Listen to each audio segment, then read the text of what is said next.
የስራ ማስታወቂያ አይታ ወደ ቢሮ አቅንታ ስራ ለመቀጠር ነበር የለቀቃችሁትን ማስታወቂያ አይቼ ብላ ወንበር ላይ ቁጭ እንዳለች በጣም ይቅርታ የኔ ቆንጆ፣ በእርግጥም ለቀን ነበረ። ነገር ግን አሁን ቦታው ተይዟን ስትል ትመልስላታለች።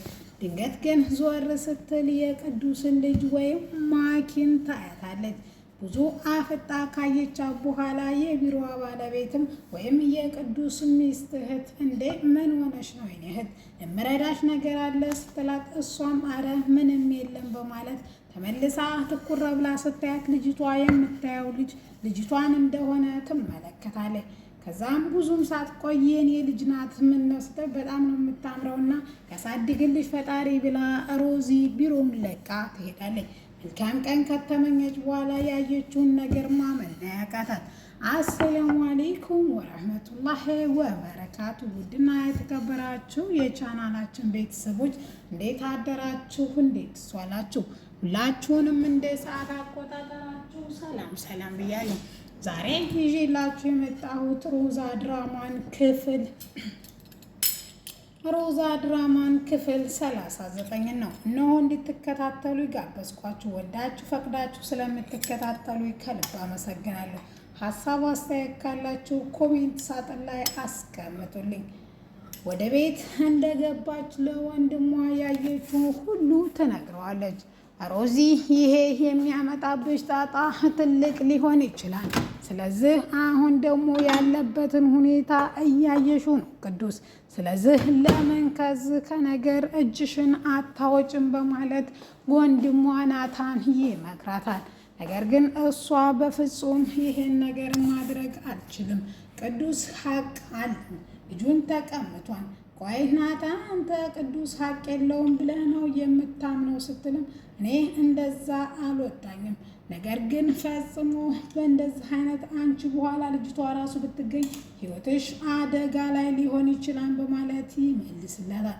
እሷ ግን ፈጽሞ ይሄን ነገር ካላደርግ ተኝቼም አላድርም በማለት ናታንን ጥላው ትሄዳለች። ናታንም ምን እንደሚሻላት ግራ ገብቶት ዝም ብሎ ይቀመጣል። ነገር ግን በቅስፈት ሮዚት ከቤት ትወጣና ትሄዳለች። እንደሄደችም ሮዚም ሰው ከቢሮ ስትወጣ እንዲከታተሏትና የት እንደደረሰች መዳረሻዋንና መድረሻዋን ለማወቅ ነበረ። እሷም ይሄን ካጣራች በኋላ ወደ ቤት ትመለሳለች። ቤት ተመልሳ ቢሮአቸው እንዴትና ምን እንደሚሰራ መቼና እንዴት እንደሆነ ወረቀቱን ቁጭ ብላ ማገላበጥ ትጀምራለች። ናታን ሚስቱን ወይም ፍቅረኛውን ሰላምዬን ፀጉሩን እንድትሰራ ፀጉር ቤት ካደረሳት በኋላ ነገር ግን ፀጉር ቤት ልትሰራ በሄደችበት ማኪ ታገኛታለች። ነይ ውጭ እናውራ በማለት አንገቷን አንቃ ውጭ ታወጣታለች። ውጭም አወጣቻት ጊዜም ሰላምዬ ምንድነው ስትላትም አንቺ ነሽ ወይ ሰላም እዚሁ ስሬ ሆነሽ ነው ወይ እኔ ሰላም ማናት እያልኩ ስንከራተት የኖርኩ ስትልም ትናገራለች። እሷም እኔ እኮ ከናታን ጋር አብሬው ነው ያደግኩት። ስለዚህ አንቺ አግተሽ ሲፍ ቢፈልገኝ ምንድነው ችግሩ? አብሮ አደጉ ነኝ እንጂ አሁንም እኔና ናታን የምትያዝ ሰላም እኔ አይደለሁም ማኪ በማለት ትመልስላታለች። እውነቴን ነው ምልሽ አንቺ ከሆንሽ ግን የሰርግሽ ዕለት የእምባሽ ማበሻ ወይም ለእምባዋ ማበሻ ለሰላም ሶፍት እንድታቀበያ ስል አሳስብሻለሁ በማለት ትመልስላታለች። እሷም የሰው ነገር ሙጪ ማለት አልፈልግሽም ማለት አይገባሽም ማለት ነው ለምን አቴም ስትል ትመልስላታለች። እሷም መቼም ናታንን እንደማተው ቃል ገብታላት ከዛ ትሄዳለች። ለናታን ደውላ መገናኘት እንዳለባቸው ትነግረዋለች። ነገር ግን ምንም መገናኘት ባይፈልግም ነገር ግን በልጁ ጉዳይ ይሆናል ብሎ ስላመነ ይጠብቃታል። ካፌ ላይ ከተገናኙ በኋላ እኔ ወደ ቤት መመለስ ፈልጋለሁ፣ ማሚን አሳምነህልኝ እንድመለስ ፈልጋለሁ በማለት ተመልስለታለች።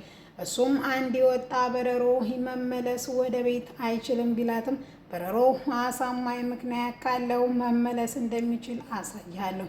የልጁ አባት ማን እንደሆነ ብነግራት የልጁ አባት ማን እንደሆነ ብነግራት የማትመልሰኝ ነው የሚመስለው ስትለው ናታን እጅጉን ይናደድና መቆጣጠር አቅቶ አንገቷን ያንቃታል።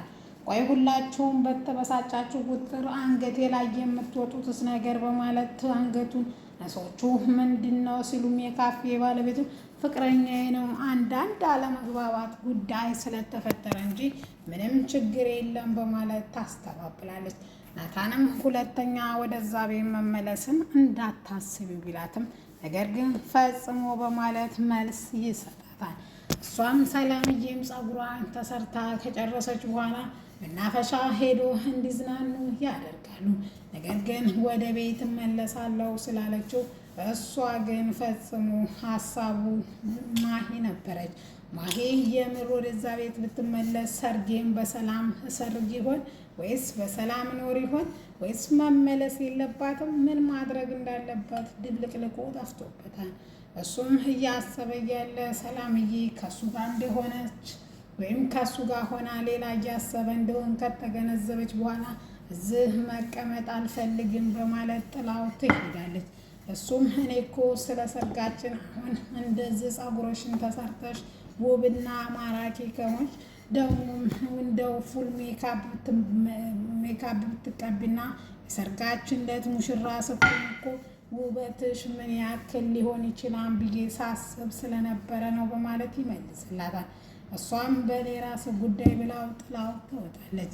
ነገር ግን ማይና ሰላምዬ እና ማይ ፊት ለፊት በር ላይ ይገናኛሉ። ሮዚ ልጅቷ ከስራ ስለወጣች እንዲከታተሏት የቀጠረቻቸው ሰዎች የማይ እናት ወይም የማይ አክስት ከስራ ለቅ ወጣች ሲሉ ይደውሉላታል። እሷ ምግብ ሰርታ ብትላትም እሷ ግን ያው ስለምትጠራጠራት አልበላም ትላታለች። ሮዚም በቃ እንደዛ ከሆነ ቻው ብላ የማኪን እናት ወይም አክስት መከታተልን የቅዱስ ልጅ የሰረቀቻትን መከታተሏን ትጀምራለች። ነገር ግን በሚያሳዝን ሁኔታ ራሷን ሮዚን የሚከታተላ ከኋላ ሰው ነበረ። ስለዚህ ሊደውሉላትና ከዛ እንድትሰወር ያደርጓታል። ከተሰወረች በኋላ ሮዚ ግራ ገብቷል። ለወንድሟ አንድ ስልክ ተደውሎላት ደህና እየተከታተልኳት ከሰወረችብኝ ሲልም ይሄ ነገር ይቅርብሽ ብዬሻለሁ፣ ምክንያቱም ስልክ ተደወለላት ማለት እኮ አንቺን ከኋላ የሚከታተልሽ ሰው ነበር ማለት ነው በማለት ይመልስላታል።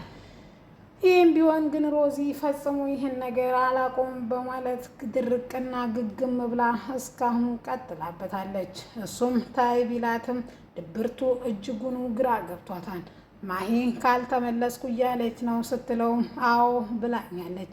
እኔና ሰላምን ራሱ ለማጣላት የማታረገው ነገር የለም፣ እስካሁንም እዚህ ነበረች፣ አሁን ያስወጣኋት ብሎ ይነግራታል። ልጁ ግን ያንተ ነው ስትልም እኔ ሲጀመር ስለሱ ማሰብ ማልፈልግ በማለት መልስ ይሰጣታል። ትንሽ ተተከራከሩና ከተጫወተ በኋላ ሙዳቸውን መቀየር ስላለባቸው ቡና ፍልጠውና ወይናቸውን ከፍተው እህትና ወንድም እንዲሁም ፍቅረኛ ሆነው ፈታ ሲሉ ያመሻሉ። ማኪ ማን የማኪ አክስት የሆነችው ወይም የቅዱስ ሚስት እህት የሆነችው እሷ የተከታተለቻትን ሴትዮ ፎቶ አዘጋጅታችሁ አምጡልኝ በማለት ትናገራለች። ነገር ግን ይህች ልጅ ናት እየተከተለች የነበረችው ሲሏትም ችግን ማናት? ለምን ነበር የተከተለችኝ? ስራ እኮ ፍለጋ ቢሮአችን መታ ነበር በማለት ትነግረዋለች። እሱም ብዙ ጊዜ ከቅዱስ ጋር የምትታይ ልጅ ናት በማለት ይመልስላታል። ባትከታተለኝ ወይም ባታኪ ሚስጥር ጥሩ ነበረ። አሁን በቅርቡ ሞቷ ቅርብ እንደሆነ እነግራታለሁ። መሞቻዋ ደረሰ ማለት ነው። ይሄ ሚስጥር ከኔና ከቅዱስ አልፎም ደግሞ ከሁለታችን የተሻለ ሰው የሚያውቅ ሰው የለም። ስለዚህ ማኪ የኔ ውድ ልጅ የኔ ብቻ ናት በማለት ከራሷ ጋር አውርታ ሮዚን እንዴት አድርጋ ማስወገድ እንዳለባት ደውላ እንደምታሳውቃቸው ነግራቸው ትሰናበታቸዋለች።